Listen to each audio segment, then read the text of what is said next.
In this lesson, we will discuss the slope-intercept form of an equation. There are two types of linear equations, one being the slope-intercept form and then also the standard form. But in order to understand that, you need to know what a linear equation is. It is an equation whose graph is a line.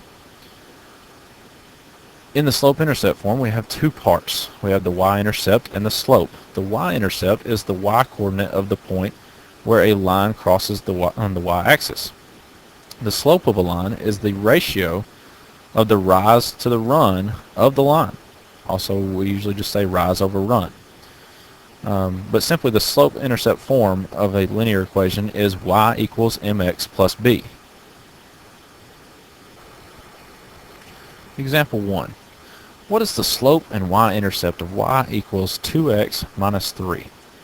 We know that the slope-intercept form of a line or of an equation is y equals mx plus b. Now, if this is the equation of a line, then we simply look for our variables here where m is the slope and b is the y-intercept. Please excuse my handwriting. Now, if we take this and we look at this equation, then we see that the number next to x is the m, which is 2 in this case. So our slope is 2. Now we look and we see a negative 3 here, or we see a minus 3, which could also be written as plus negative 3. So we can interpret that as b being negative 3. And so therefore we have our slope and our y-intercept.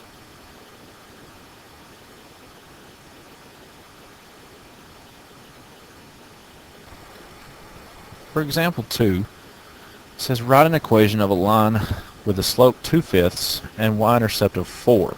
So once again, remembering that our formula is y equals mx plus b, we see that m is 2/5 and we see that b is 4, and so therefore we simply plug into the formula. So we say y equals 2/5 x plus 4. If that had been a negative 4, we would have put in a negative sign there instead of a plus sign. Very simple.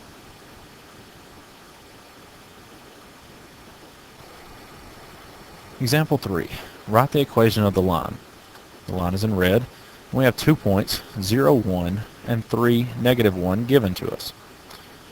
Now, in order to write the equation of a line, we once again need our form that we're going to use, which is y equals mx plus b. Once again, excuse my handwriting. But in order to write this equation, we need basically two things. We need our m, which is our slope, and we need our b, which is our y-intercept. So first of all, let's just start with m. M, if we look at this from a formula standpoint, is this formula for slope that we've seen before. So we have y2 minus y1 over x2 minus x1. Now, simply we have our 2 points, 0, 1, and 3, negative 1, and so we label them. We can call this x2 and y2, and this could be x1 and y1. Now the only reason I don't label it 1 and 2 in that order is because from left to right it goes 1 to 2. And so that's the only reason I go in that order. You could flip the order as long as you plug it in correctly. Now, so we can plug this in. We can say m equals y2, which is negative 1, minus y1, which is 1, over x2, which is 3, minus x1, which is 0. Now we do this math, and negative 1 minus 1 is going to give us negative 2, and 3 minus 0 is 3.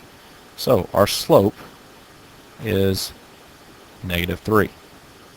Now, for b, it's a simple process, especially for this problem, because it gives us that the point is 0, 1 here, which means that it's not left or right at all, and it is hitting the y-axis at 0, 1.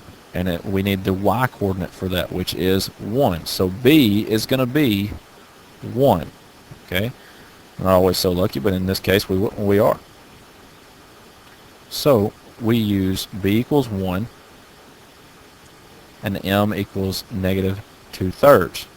We simply plug it into our form, and we say y equals negative 2/3 x plus 1.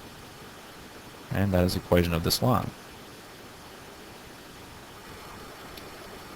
Now, for example 4, will be our last example. We're going to graph this equation. It says graph y equals 1/3 x minus 2. So therefore we know immediately that our slope is 1/3 and our y-intercept is negative 2. Now, we can immediately plot 1 point from this equation just based on this y-intercept. So from here, from the origin, we know that if we stay on the y-axis and we go down 2, which would be that y-intercept, then our first point would be here. Okay? Now, using our slope, we can plot one more point that we can draw a line through in order to have our line. So we can use our slope. It says rise over run, as we discussed, and so therefore we were going to go up 1 and we're going to go to the right 3 because both of these are positive. Had it either been negative, this one being negative could have brought us down, and this one being negative could have brought us to the left. But simply we're going to go up 1 and to the right 3. So we're going to draw us a dot here. Now, simple solution, we draw a line through that. Now, obviously, my drawing skills with this software is not the greatest in the world, but generally, you see the line passes through each point and continues on. So on your paper, you would use a straight edge, or the edge of your paper, or your book, or whatever you would use to be able to draw a straight line through these 2 points, because we have our y-intercept, and we used our slope to find one more point so that we could connect the dots and continue on. And that concludes today's lesson.